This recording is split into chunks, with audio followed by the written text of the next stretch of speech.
Welcome back to my YouTube channel. दोस्तों आज की इस वीडियो में मैं आपको बताऊंगा कि एसबीआई के बीपीसीएल रुपए क्रेडिट कार्ड में बेनिफिट क्या क्या है, चार्जेस क्या क्या लगते हैं, बनवाने के लिए आपके पास एलिजिबिलिटी क्राइटेरिया क्या होना चाहिए और इस क्रेडिट कार्ड में टर्म एंड कंडीशन क्या है। ये सारी जानकारी आपको वीडियो में देने वाला हूं, तो वीडियो को बिल्कुल भी स्किप मत कीजिएगा, वीडियो को पूरा लास्ट तक देखिएगा ताकि आपको जानकारी पूरी समझ आ जाए कि बेनिफिट क्या क्या है, चार्जेस क्या है और बनवाने के लिए आपके पास एलिजिबिलिटी क्राइटेरिया क्या होना चाहिए। सबसे पहले दोस्तों बात करते हैं इस क्रेडिट कार्ड के चार्जेस के बारे में। तो दोस्तों इस क्रेडिट कार्ड को बनवाने के लिए आपके जो चार्जेस लगते हैं 499 प्लस जीएसटी, यानी कि 499 रुपए प्लस जीएसटी इस कार्ड को बनवाने के लिए आपको पे करना पड़ता है। पहले ही मंथ के आपके जो स्टेटमेंट होती है उसी में आपको ये चार्जेस लग के आते हैं, जिसको आपको पे करना पड़ेगा। जैसे ही आप 499 प्लस जीएसटी यानी कि 589 रुपए के आसपास 589 अगर आप पे करते हैं, देन आपको कार्ड में रिफंड 2000 रिवार्ड पॉइंट आपको मिल जाते हैं। उस 2000 रिवार्ड पॉइंट को किसी भी बीपीसीएल पेट्रोल पंप पे आप रिडीम करके 500 रुपए का फ्यूल फ्री ऑफ कॉस्ट ले सकते हैं, यानी कि आपका 500 रुपए रिफंड हो जाता है। ओनली 89 रुपीज आपके लगते हैं। का जो एनुअली चार्जेस रहता है 499 प्लस जीएसटी, यानी ज्वाइनिंग भी 499 प्लस जीएसटी और एनुअल भी 499 प्लस जीएसटी।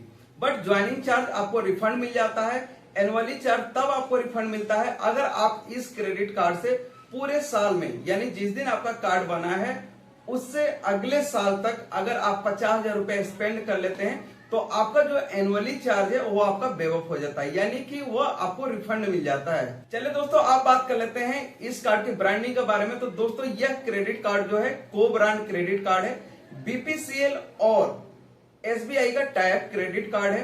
इस क्रेडिट कार्ड में आपको कॉन्टेक्टलेस फीचर्स भी मिल जाता है, यानी कि आप टैप एंड पे का भी फीचर्स यूज कर सकते हैं। वहां पे आपको बार बार पिन डालने की जरूरत नहीं पड़ेगी। ये एक रुपए क्रेडिट कार्ड है, तो आप यूपीआई से भी लिंक करके पेमेंट कर सकते हैं, जैसे कि फोन पे, पेटीएम, गूगल पे, बहुत सारे यूपीआई एप्स हैं, वहां पे भी इस क्रेडिट कार्ड को आप ऐड करके आप यूपीआई पेमेंट कर सकते हैं। दोस्तों अब बात कर लेते हैं इसके बेनिफिट के बारे में। तो दोस्तों इस क्रेडिट कार्ड में आपको बीपीसीएल पेट्रोल पंप से 100 रुपए का भी पेट्रोल डलाने पे आपको 13 रिवार्ड पॉइंट मिलते हैं, यानी कि 3 रुपए 25 पैसे। एक रिवार्ड पॉइंट की जो वैल्यू है 25 पैसे के बराबर है, यानी कि 3 रुपए 25 पैसे का बेनिफिट मिलता है। बट आपके पास कॉल या कोई अगर आप गूगल पे सर्च करते हैं तो आपको 4.25% दिखाता है, वहां पे आपको 1% का फ्यूल सरचार्ज वेव ऑफ दिखाता है। बट ये जो आपको बेनिफिट मिलेगा 4 रुपए 25 पैसे का, 3 रुपए 25 पैसे तो आपको रिवार्ड पॉइंट हो गया, 1% का फ्यूल सरचार्ज हो गया। लेकिन जो 4 रुपए 25 पैसे का जो बेनिफिट है एवरी मंथ, यानी कि हर बिलिंग स्टेटमेंट में आपको 10,000 रुपए अमाउंट पे ही ये बेनिफिट मिलेगा। जैसे ही 10,000 का आप क्रॉस करते हैं, पार करते हैं उसको, तो यहाँ पे आपको 1% का फ्यूल सरचार्ज और 3 रुपए 25 पैसे का जो बेनिफिट है वो आपको नहीं मिलता है। तो याद रखिएगा 10,000 रुपए अमाउंट तक ही यह आपको बेनिफिट मिलेगा। आप अगर अदर किसी पेट्रोल पंप से ले लेते हैं तो वहां पे भी आपको 1% का फ्यूल सरचार्ज वेव ऑफ मिल जाता है, बट 3 रुपए 25 पैसे का डिस्काउंट नहीं मिलेगा। 3 रुपए 25 पैसे का जो डिस्काउंट है वो आपको ओनली बीपीसीएल पंप पे ही मिलेगा। दोस्तों अगर आप इस क्रेडिट कार्ड को अदर कैटेगरी में यूज करते हैं, जैसे कि डिपार्टमेंटल, ग्रोसरी, डाइनिंग और मूवी, अगर इन जगहों पे यूज करते हैं तो आपको एवरी 100 रुपीज पे 5 रिवार्ड पॉइंट मिलते हैं, यानी कि आपको 1 रुपए 25 पैसे का डिस्काउंट अदर कैटेगरी में मिल रहा है। डिपार्टमेंटल स्टोर और ग्रोसरी स्टोर, मूवी और डाइनिंग, इन जगहों पे आपको 5 रिवार्ड पॉइंट मिलते हैं। इसके अलावा पेट्रोल डीजल के अलावा और grocery, departmental store, movie, dining के अलावा अगर आप अदर कैटेगरी में कार्ड को यूज करते हैं तो वहां पे ओनली 1 रिवार्ड पॉइंट मिलेगा। अब बात कर लेते हैं कि रिवार्ड पॉइंट जो मिलेगा हमें पर स्टेटमेंट में कितना मिलेगा। तो दोस्तों आप अगर बीपीसीएल पंप पे यूज करते हैं तो आपको 13 रिवार्ड पॉइंट के अकॉर्डिंग 1300 रिवार्ड पॉइंट आपको पर बिलिंग सर्कल में मिलेगा। और डिपार्टमेंटल स्टोर, ग्रोसरी, डाइनिंग और मूवी में यूज करते हैं तो आपको पर स्टेटमेंट में 5,000 रिवार्ड पॉइंट मिलेंगे। टोटल देखा जाए तो आपको 1575 रुपए का पर मंथ में फायदा होने वाला है। अब दोस्तों बात कर लेते हैं कि बेनिफिट कहां कहां पे रिवार्ड पॉइंट आपको नहीं मिलेगा। अगर आप कोई ईएमआई में ट्रांजैक्शन करते हैं या कैश विड्रॉल करते हैं या वॉलेट में ऐड करते हैं या यूपीआई के थ्रू किसी को पैसा भेजते हैं तो वहां पे आपको रिवार्ड पॉइंट नहीं मिलेगा। अगर आप मर्चेंट पे यूपीआई को यूज करेंगे तो एवरी 100 रुपीज पे 1 रिवार्ड पॉइंट आपको मिलेगा अगर आप किसी मर्चेंट पे पेमेंट करेंगे। बाकी इन कैटेगरी में मैंने आपको बता दिया, कोई आप गोल्ड ले रहे हैं या कोई ईएमआई में ले रहे हैं या कोई चीज कैश में आप ट्रांजैक्शन कर रहे हैं तो वहां पे आपको रिवार्ड पॉइंट नहीं मिलेगा।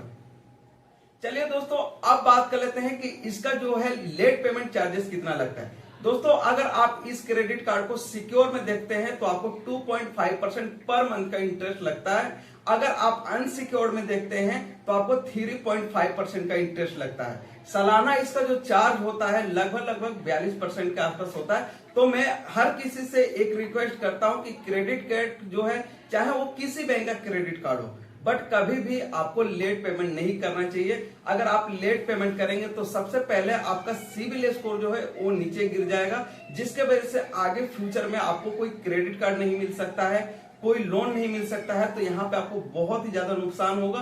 तो कभी भी क्रेडिट कार्ड को आप ये सोच के ना लीजिए कि आपको 42% का इंटरेस्ट पड़ता है, क्योंकि आपको लेट करना ही नहीं है। अगर लेट करेंगे तो सिबिल स्कोर भी डाउन होगा और आपका जो अमाउंट है चक्रवृद्धि ब्याज में बदल जाएगा और इतना अमाउंट बढ़ जाएगा कि आप बाद में उसकी पेमेंट नहीं कर पाएंगे, बाद में आपको सेटलमेंट करना पड़ेगा। तो मैं किसी भी भाई को ये नहीं सुझाव देता हूं कि क्रेडिट कार्ड लीजिए तो आप लेट पेमेंट कीजिए। चलिए दोस्तों, अब बात कर लेते हैं इसके बनवाने की एलिजिबिलिटी क्राइटेरिया क्या है। दोस्तों, अगर आपका सिविल स्कोर अच्छा है और आपकी एज 21 साल से 25 साल के बीच में है तो आपकी जो इन हैंड सैलरी होनी चाहिए 25,000 रुपए होनी चाहिए। अगर आपने कभी लोन फाइनेंस वगैरह कराया है, हो सकता है अगर आपका सिविल स्कोर ज्यादा ही अच्छा है तो यहाँ पे आपको सैलरी स्लिप भी देने की जरूरत नहीं पड़ेगी। अगर आपको सैलरी स्लिप नहीं मिलता है तो आप अपने बैंक स्टेटमेंट पे भी बनवा सकते हैं, बट आपके बैंक अकाउंट में 3 महीने तक 30,000 रुपए अवेलेबल बैलेंस होना चाहिए और हर मंथ की जो इनकम आनी चाहिए, जो हर मंथ की ट्रांजेक्शन होनी चाहिए आपके बैंक में, हर महीने 30,000 रुपए आपके अकाउंट में क्रेडिट होने चाहिए और 3 महीने तक 30,000 रुपए एवरेज बैलेंस होना चाहिए। अगर आप 25 साल से 30 साल की उम्र के हैं तो आपकी जो सैलरी होनी चाहिए इन हैंड जो आपके अकाउंट में क्रेडिट होती है वो 30,000 रुपए होनी चाहिए। अगर आप कार्ड टू कार्ड बनवाना चाहते हैं तो आपका जो क्रेडिट कार्ड का लिमिट होना चाहिए, अगर आप 21 साल से लेकर 25 साल के एज के हैं, अगर आपके पास अदर किसी बैंक का क्रेडिट कार्ड है तो मात्र आपकी जो लिमिट होनी चाहिए 25,000 रुपए होनी चाहिए, तो आप कार्ड टू कार्ड भी बनवा सकते हैं। अगर आपका उस कार्ड का रिकॉर्ड अच्छा रहा तो आपको क्रेडिट कार्ड का स्टेटमेंट या कोई डिटेल देने की भी जरूरत नहीं पड़ेगी, आपको विदाउट इनकम प्रूफ डॉक्यूमेंट भी बन जाएगा, विदाउट क्रेडिट कार्ड के स्टेटमेंट के भी बन जाएगा। अगर आपकी एज 25 साल से 30 साल की है तो आपकी जो क्रेडिट लिमिट होनी चाहिए 30,000 होनी चाहिए। इस क्रेडिट कार्ड को बनवाने के लिए जो एज होना चाहिए, चाहे वो बिजनेसमैन हो, चाहे सेल्फ एम्प्लॉयड हो, चाहे वो आप सैलरीड पर्सन है, तो आपकी एज जो है 21 साल से स्टार्ट होनी चाहिए। अगर सैलरीड पर्सन है तो 60 साल तक, अगर आप एक बिजनेसमैन है तो 25 साल से लेकर 65 साल तक आपका एज होना चाहिए। आशा करता हूं दोस्तों ये सारी जानकारी आपको समझ आ गई, तो वीडियो को लाइक कर दीजिएगा और चैनल पे पहली बार आए हैं तो प्लीज चैनल को सब्सक्राइब कर लीजिएगा, क्योंकि इस चैनल पे आपको क्रेडिट कार्ड, लोन और फाइनेंस से रिलेटेड सारी जानकारी आपको मिलती रहती है।